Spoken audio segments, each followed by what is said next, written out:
Vamos a trabajar ahora con la unidad de ecología y más concretamente con el tema ecología de comunidades. En clases previas nosotros ya hemos definido el concepto de ecología y hemos visto que la ecología es el estudio del organismo y su ambiente. Esto significa tanto aquellos aspectos inorgánicos, con factores abióticos, como pueden ser el clima, el microclima, los factores bióticos y, por ejemplo, los recursos. Entonces, todos estos factores se estudian en esta disciplina que llamamos ecología. Nosotros hemos visto que la ecología, como así también las enfermedades, bueno, hemos visto que también en la ecología se aplica la teoría jerárquica de los sistemas ecológicos.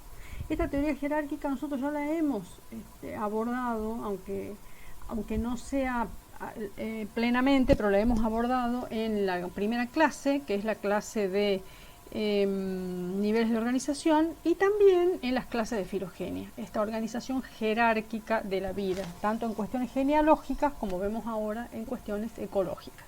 ¿Qué significa esto? En ecología, bueno, acá está un poquito, tenemos un lago, este lago o el corte transversal del lecho de un río que tiene los seres vivos allí, el sol, y esta unidad ecológica tiene un paisaje a su alrededor que puede ser con sus áreas riparias, la montaña, los bosques, etc.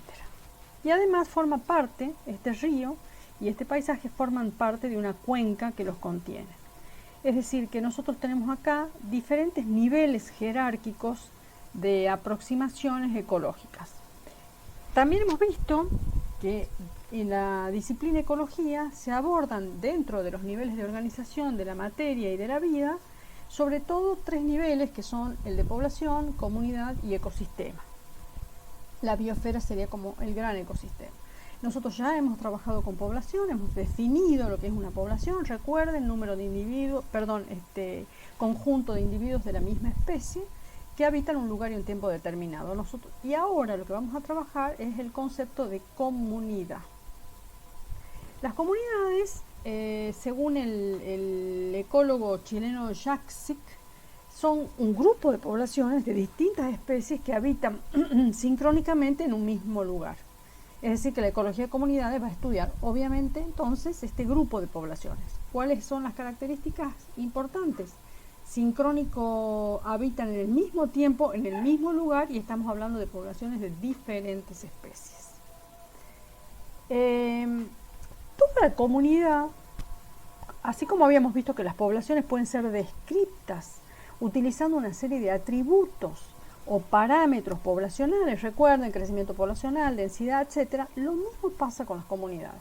Hay una serie de parámetros o atributos o indicadores que permiten a los ecólogos de comunidades conocer, saber, describir los patrones o el estado en el que se encuentra una determinada comunidad. Entre estos entre estos atributos de las comunidades, uno de los más importantes es la estructura. Y la estructura es la manera en que está organizada una comunidad. Y la estructura de una comunidad se describe de acuerdo a propiedades colectivas. Y acá les dejo de nuevo la pregunta, ¿qué es una propiedad colectiva? Y les recuerdo que lo hemos trabajado en la primera unidad de esta materia, que es niveles de organización. Piensen ustedes entonces en los atributos de las comunidades como las propiedades colectivas que describen estas comunidades. Y entre estas propiedades tenemos la abundancia, la biomasa, la riqueza, la diversidad y la especificidad de sus integrantes, entre otras muchas. Entonces, ¿qué pasa con la composición y la estructura de las comunidades? Bueno, esto lo que nos indica a nosotros es cómo se manifiesta la comunidad en el espacio y en el tiempo. Todo esto que estoy diciendo, la manera de ver todo esto que estoy diciendo sería preguntándose cómo uno o cómo un ecólogo de comunidades sabe que se encuentra ante una comunidad, cómo se define o cómo se identifica y cómo se describe una comunidad. Bueno, Una comunidad tiene una serie de atributos, como acabamos de decir. Vamos a revisar uno por uno de manera muy general. Veamos, tenemos la composición específica. ¿Qué es la composición específica de una comunidad?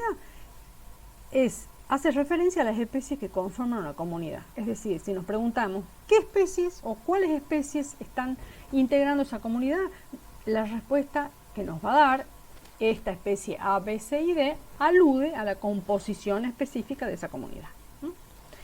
¿Qué riqueza de especies tiene esa comunidad? El número de especies. La comunidad, yo puedo decir, bueno, mira, la comunidad tiene las especies A, B, C y D, que son 5. Además, en esa comunidad, con esas 5 especies que acabo de describir, hay una especie que es más abundante con respecto a las restantes. Eso se puede expresar tanto en abundancia absoluta, como por ejemplo de número de individuos, o en cobertura, cuánto cubre, por ejemplo, el dosel o la copa de un árbol en un bosque, cuál es la cantidad de biomasa que ocupa esa especie, etc. Esa sería la abundancia relativa. Luego tenemos la diversidad. ¿Qué es la diversidad? La diversidad es un atributo sintético. Es la variación en el número y en la importancia relativa de las especies que componen la comunidad. ¿Por qué digo sintético? Porque la diversidad incluye tanto la riqueza como la abundancia relativa. O sea que cuando hablamos de que una comunidad es más diversa que la otra, estamos implicando tanto riqueza como abundancia relativa, como vamos a ver en un rato. Luego de atributos de la comunidad tenemos la estructura trófica, que hace referencia a las relaciones interespecíficas que existen entre las especies de una comunidad. Las formas de vida, que es la morfología y las estructuras de los organismos de la comunidad, y que definen lo que se llama estratificación.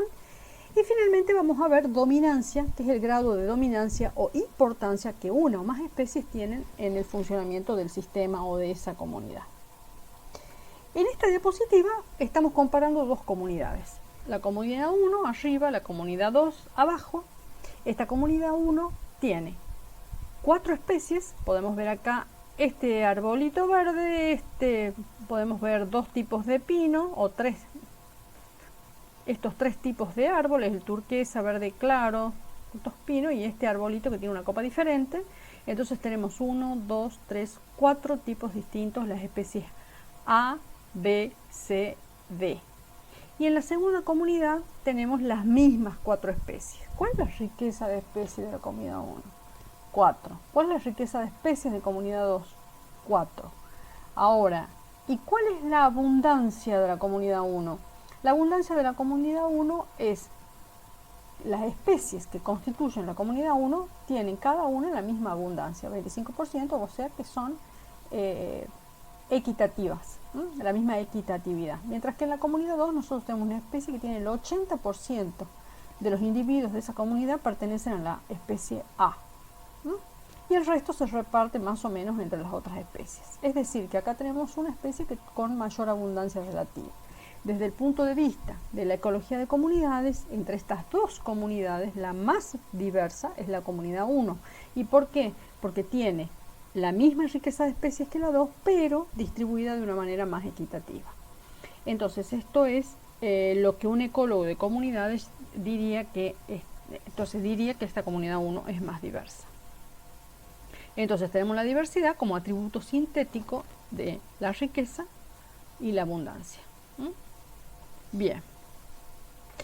Luego tenemos la estructura trófica de las comunidades, que es bastante intuitiva, este atributo, que alude, bueno, a las tan conocidas cadenas tróficas. Acá vemos una representación muy sencilla de una cadena alimenticia.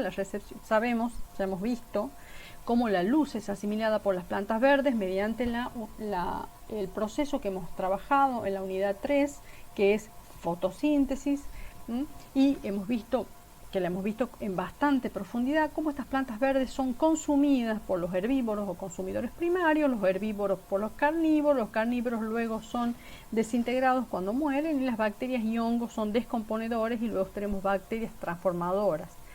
Y los herbívoros también son presa de los carnívoros. Todo esto es una representación esquemática de una cadena alimenticia bastante sencilla. Ahora bien, en líneas generales lo que se ve en las comunidades es más bien estructuras tróficas mucho más complejas, como esta que se grafica en esta diapositiva y que se llama redes tróficas. Y que es esto que vemos acá es una red trófica, donde, por ejemplo, por ver una de las trayectorias en la red, los renacuajos son comidos por el pez, que a su vez es comido por este ave, la rana es comida por este ave, y los caracoles son comidos también por el ave, y estas plantas acuáticas son alimento de los caracoles.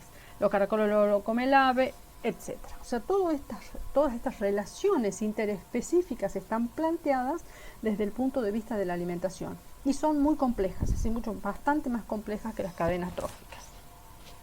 También la estructura que tiene, quién come a quién es presa de quién, etcétera, eso constituye un atributo, me está diciendo algo acerca de esa comunidad.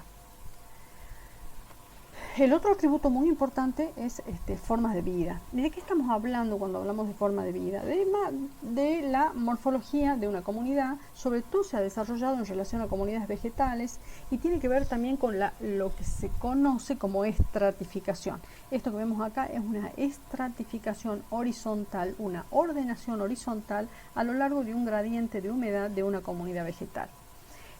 Si nosotros la vemos de izquierda a derecha, acá tenemos la zona de humedal, que puede ser probablemente una laguna. Acá tenemos una zona muy húmeda de los bosques tropicales, de las selvas tropicales.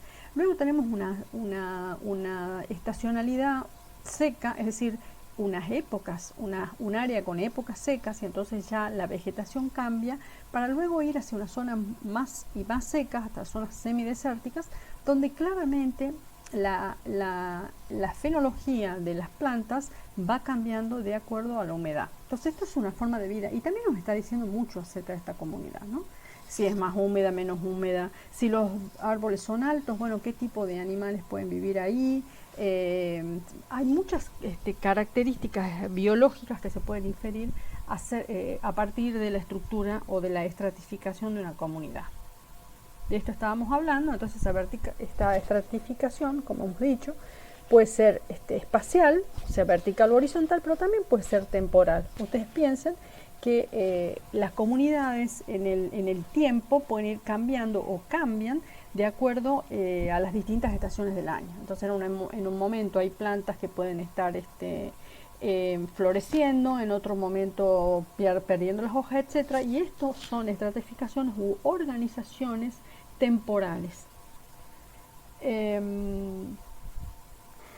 Bien, entonces recordemos de qué estamos hablando entonces con todos estos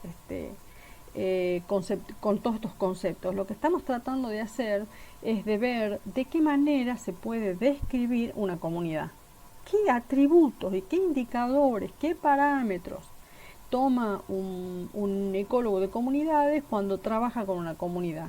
Entonces, ¿qué va a ver de una comunidad? Bueno, va a ver, quiero conocer esa comunidad, voy a ver cuántas especies tiene, voy a ver si todas son igualmente abundantes, voy a ver si hay algunas que son más abundantes que otras, voy a ver cómo se organizan en el espacio, a ver cómo se organizan en el tiempo las poblaciones de las distintas especies. Y hay otra cuestión que es muy importante y que yo pregunto, ¿a ustedes les parece que en una comunidad de poblaciones de diferentes especies, todas las especies van a tener el mismo rol o la misma función?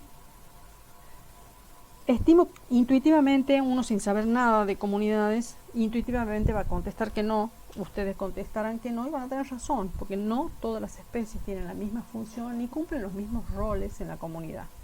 Nosotros ahora vamos a ver unos ejemplos en realidad son los ejemplos típicos que se dan con respecto a las especies que en una comunidad cumplen roles fundamentales, pero hay muchos más. Esto es como un resumen, y es sobre todo para tener claro que no da lo mismo de qué especie se trate cuando uno analiza una comunidad. Entonces, volviendo al esquema que habíamos visto recién, tenemos estas comunidades. En esta segunda comunidad que habíamos visto que tenía una especie, el 80% de los individuos de esta comunidad pertenecían a una sola especie. Esta especie se conoce con el nombre de especie dominante. ¿Qué es una especie dominante en una comunidad? Es la especie que tiene más biomasa. O sea, claramente en la comunidad 2 es la especie A. Ahora bien, después tenemos también esa especie dominante, no se tiene que confundir con la especie clave. La especie clave es aquella que tiene un rol fundamental en mantener la estructura de la comunidad. Hay un ejemplo emblemático en relación a la especie clave, que es la de la estrella de mar Pisaster, que en estas zonas intermareales convive con unos mejillones del género Mytilus. Además de los mejillones y de las estrellas de mar, hay más de 20 especies conviviendo acá, entre invertebrados, especies de plantas, algas, etc.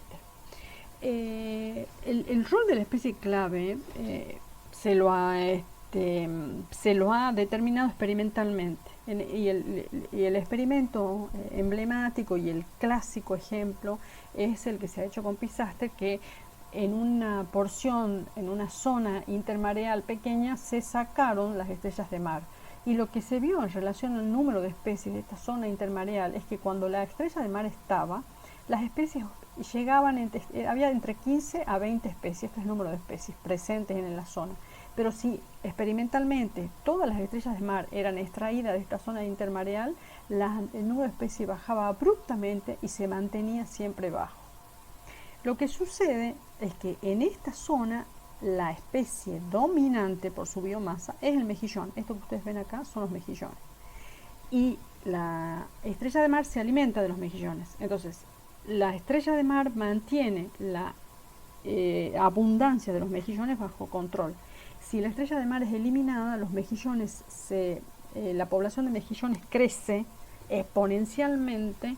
Crece como no tiene predadores. ¿Qué tipo de crecimiento será ese según hemos visto en la clase de poblaciones? Va a ser un tipo de crecimiento en J, ¿verdad? Muy agresivo, y entonces esos mejillones que se alimentan de otros invertebrados van reduciendo drásticamente el número de especies de esa zona. Luego hay otros tipos de especies importante en algunas comunidades, no están en todas las comunidades, que son las que se llaman especies fundadoras o especies ingenieras de los ecosistemas o de las comunidades. ¿Por qué se llaman así? Porque causan cambios físicos en el ambiente que afectan a la estructura de la comunidad. El ejemplo típico, emblemático, es el castor.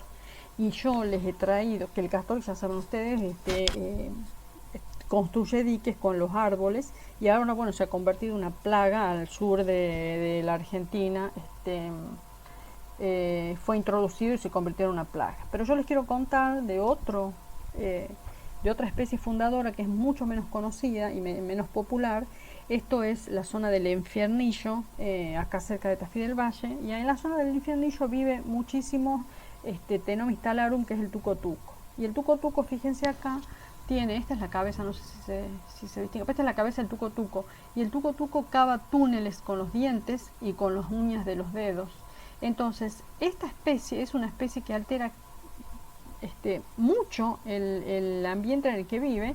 Luego de que el tuco-tuco construye los túneles, quedan así toda el área donde el tuco-tuco está cavando túneles, queda toda con estas montañas o acumulaciones de arena. O sea, esta también es un tipo de especie fundadora o ingeniera de los ecosistemas, porque cambia el ecosistema en la zona donde vive y también altera las relaciones en la comunidad. Bien, en líneas generales, entonces repito, hasta acá, ¿qué hemos visto? Atributos de las comunidades, hemos visto tipos o diferentes especies o tipos de especies que tienen roles fundamentales en mantener o alterar la estructura de las comunidades, y hay un tema que tiene que ver con un tipo de especie especial, valga la redundancia, que son las especies pioneras. Y esto está relacionado con un tema muy interesante de la ecología de comunidades, que son las sucesiones ecológicas. En general, hasta hace no demasiado tiempo se consideraba que las comunidades eran este conjunto de poblaciones que tendían a ser estables, con pocos disturbios, y que salvo que el hombre interviniera, en general se mantenían estables y no cambiaban demasiado. Ahora, Después se empezó a ver que en realidad hay muchos disturbios que pueden alterar naturalmente las comunidades. Acá hay uno, por ejemplo, los fuegos que son los fuegos controlados, eh, en una pradera que no ha sido quemada por muchos años y entonces tienen una acumulación alta de pastizales. Entonces, todos esos, se produce el fuego, todos los pastos muertos sirven de combustible. Pero luego de un mes de que ese fuego ha pasado, vemos acá que casi toda la biomasa de la pradera está viva. Esto, por supuesto, los fuegos tienen que ser controlados, no son fuegos accidentales, no son el producto de los fuegos accidentales que arrasan con todo. Ahora bien, lo que han mostrado los estudios de los ecólogos de comunidades es que esto es mucho más frecuente de lo que parecía y que probablemente lo que sucede es que hay un estado de disturbio intermedio, porque si la comunidad estuviera disturbada permanentemente no podría mantenerse como comunidad. Ese tejido ceñido de especies no podría sostenerse porque estarían todo el tiempo siendo disturbadas, y si fuera estable, tampoco se entiende que sean estables permanentemente porque la frecuencia de los disturbios es muy alta para que estén permanentemente iguales. Entonces lo que se plantea es que en realidad lo que estaría sucediendo es que en la naturaleza existe como un rango medio de frecuencia de disturbios. En cualquier caso, una vez que se ha producido un disturbio y se ha muerto o se ha eliminado la vida parcial o totalmente en esa zona disturbada, se produce una sucesión secundaria. ¿Por qué? Porque se vuelve la vegetación y todo lo que estaba vivo vuelve a invadir la zona que había sido la zona donde estos habían sido eliminados. Ahora, hay tipos de disturbios muy, muy drásticos, como pueden ser la lava de los volcanes, que elimina toda la vida del área en el que estos disturbios se producen, toda la vida. También se produce una eliminación de la vida, y esta zona donde la vida se ha eliminado vuelve poco a poco a ser invadida por una flora y una fauna que se llaman pioneras. Es decir, son especies pioneras porque son las especies que primero invaden un lugar. Pero hay que tener ojo porque esto que se ve acá, aparentemente uno ve este esquema y parece que estas especies pioneras fueran algunas plantitas, pero en realidad las especies pioneras tienden a ser microorganismos, bacterias, hongos, etcétera, que preparan el suelo para la invasión de las otras plantas pioneras, que luego van creciendo, y según una hipótesis, esta invasión de las pioneras prepararía todo el suelo y el ambiente para la invasión luego de las plantas menos, o sea, las plantas pioneras serían plantas con un crecimiento sigmoide, con un crecimiento J también, plantas con estrategas, serían estrategas R, que van preparando el terreno para que luego se vaya generando esa comunidad más estable, más climáxica.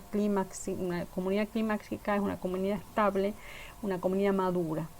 Otros dicen que en realidad no tiene nada que ver y que las especies van llegando y van asentándose sobre el terreno sin que necesariamente esto se deba a que ha habido antes una facilitación de las especies por las especies pioneras. Esto es la otra esquema de lo mismo. Tenemos una flora y una fauna pionera en esta zona disturbada con poca vegetación y con pocos animales, y poco a poco va apareciendo una vegetación emergente, se forma un estanque de transición y después una comunidad climáxica. Esto es lo que se llama sucesión ecológica. Bien, ahora bien, nosotros hasta acá estamos viendo cómo las especies tienen diferentes roles en la comunidad. Ahora, este rol que cumple una especie en una comunidad tiene un nombre particular, tiene hay un concepto teórico que se ajusta a la definición del rol de una especie en una comunidad, y este es el concepto de nicho. El concepto de nicho ecológico es bastante polisémico, o sea, la palabra nicho es bastante polisémica en el sentido de que hay varias definiciones de esta palabra, por lo menos dos, pero hay varias más. Hay algunos autores como Grinell y Hutchinson que considera que es el nicho es como el organismo usa el ambiente, ¿sí? Y fíjense cómo Elton, McCarthy y Lewis hablan del rol ecológico de la especie. En el fondo, yo creo que no son definiciones antagónicas, más bien son complementarias, pero si nos fijamos en esta segunda definición de nicho, ahí podemos ver cómo el rol ecológico de la especie tiene que ver con lo que veníamos hablando, porque si la especie es clave, y ese es clave porque su rol dentro de la comunidad estructura esa comunidad, nosotros estamos viendo que el nicho ecológico de esa especie es fundamental para la persistencia y para el estado de salud de esa comunidad. Ahora bien, el concepto de nicho alude también a un hipervolumen, según Hutchinson. Es decir, ¿qué significa el rol que una especie cumple en la comunidad? Porque uno no es muy intuitivo. ¿De qué estamos hablando cuando hablamos de rol? Bueno, a ver, ¿qué hace esa especie en la comunidad? ¿A dónde vive? ¿De qué se alimenta? ¿Qué temperatura necesita? ¿Cuál es su grado óptimo de humedad? ¿A qué altura puede o debe vivir? Todos estos factores contribuyen a la definición o a la determinación del nicho de una especie. Pero ustedes verán que es muy complejo, es extremadamente complejo. ¿Cómo se define entonces, cómo se estudia el rol ecológico de una especie? Como es muy difícil, se hace lo de siempre, se hace un abordaje parcial. Entonces, vamos a trabajar, por ejemplo, con el rol en relación al sistema locomotor. En función de eso, yo quería compartirles a ustedes un trabajo que nosotros hemos hecho con una estudiante de doctorado hace varios años, en el 2009, donde vimos que hemos estudiado las uñas de las lagartijas, ¿no? Entonces, al estudiar las uñas de estas lagartijas, lo que hemos visto es que para que estas lagartijas puedan ocupar el nicho de las ramas estrechas o el nicho que se genera en los árboles, ¿qué significa esto? ¿De qué estoy hablando? De un nicho que generalmente está en el dosel de la selva o bien en los troncos de los árboles. Para poder subir estos troncos de los árboles, estas especies requieren, no tienen o exhiben un tipo de uña muy particular, extremadamente curvada. Esto es transversal a todo el grupo de los tetrápodos. Todo tetrápodo trepador va a tener este tipo de uñas si tiene uñas, porque ya saben que los anuros no tienen uñas. Pero si tienen uñas van a tener este tipo de uña con un gancho bien importante. Y también pasa lo mismo con las especies axícolas, que son las especies que viven en rocas. Entonces, para agarrarse de las rocas, las lagartijas pueden hacerlo, pueden agarrarse porque tienen ese tipo de uña muy curvada. Este tipo de estudio, que es un estudio que en el fondo lo que se está preguntando es qué relación y cómo hacen las especies, en este caso de lagartijas, para ocupar ciertos hábitats y así desarrollar ciertos roles diferentes, porque no es el mismo el rol de una especie que vive arriba del árbol a la que vive en una roca y a la especie que vive en el terreno, es decir, sobre el terreno horizontal, porque no hay el mismo alimento, no hay el mismo nivel de insolación, no hay el mismo nivel de temperatura ni el mismo nivel de humedad. Entonces esto determina diferentes roles. Este fue un trabajo que hicimos y luego, muchos años después, mucho más recientemente, hemos hecho un trabajo tratando de explorar cómo se invaden nuevos nichos y para eso cómo se invaden o cómo se ocupan nuevos nichos en la naturaleza, y hemos tomado como ejemplo el caso del sapo común, que es Rhinella arenado. Estas dos especies que tienen acá, que esta es Rhinella margaritífera, es una Rhinella de Centroamérica que es claramente trepadora, fíjense, e incluso pueden trepar por las ramas estrechas, que es un nicho y un hábitat.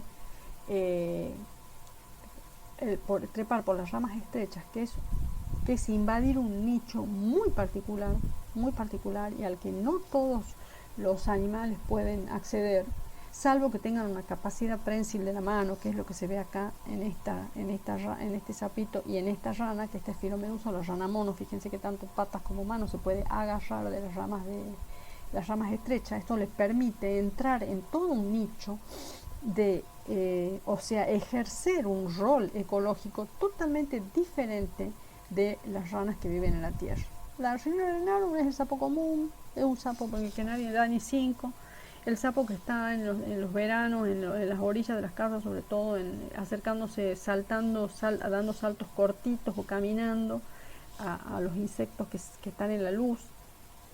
Y nosotros nos preguntamos si esta Rhinella, que es un sapo que no trepa los árboles. Ustedes no van a ver una rinera arriba de un árbol. Si podría trepar, y si el hecho de poder trepar nos daría a nosotros, nos dejaría a nosotros vislumbrar un modo por el cual un animal logra acceder a un rol distinto en el ecosistema o en la comunidad.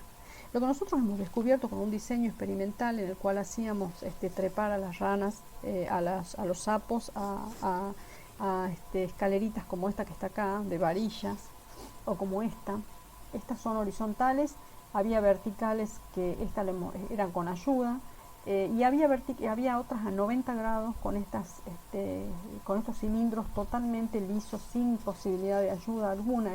Estas ranas no agarran, no pueden agarrar, y la rinela trepaba perfectamente estas varillas verticales.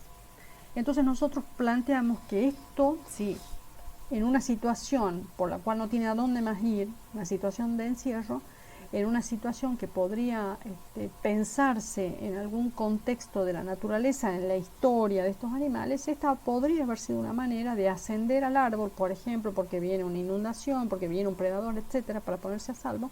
Podrían haber ascendido al árbol y de alguna manera en el futuro haber logrado incorporar este rol ecológico a su repertorio. Bien, entonces el nicho o el rol que la especie cumple en una comunidad es muy diferente entre las poblaciones de las diferentes especies, siendo algunos más patentes o más visibles que otros. Bueno, entonces, la bibliografía que hemos utilizado para esta clase está acá. Ya saben ustedes, todos estos textos los tienen en la cátedra, pueden acceder a ellos, se los puede prestar. Nosotros hemos ido comprando a lo largo de estos años, hemos ido comprando muchos libros para complementar los libros que están en biblioteca. Y bueno, ya saben que tienen cualquier duda que tengan, me pueden preguntar y se pueden comunicar conmigo tanto por mail como por el aula virtual. Muchas gracias.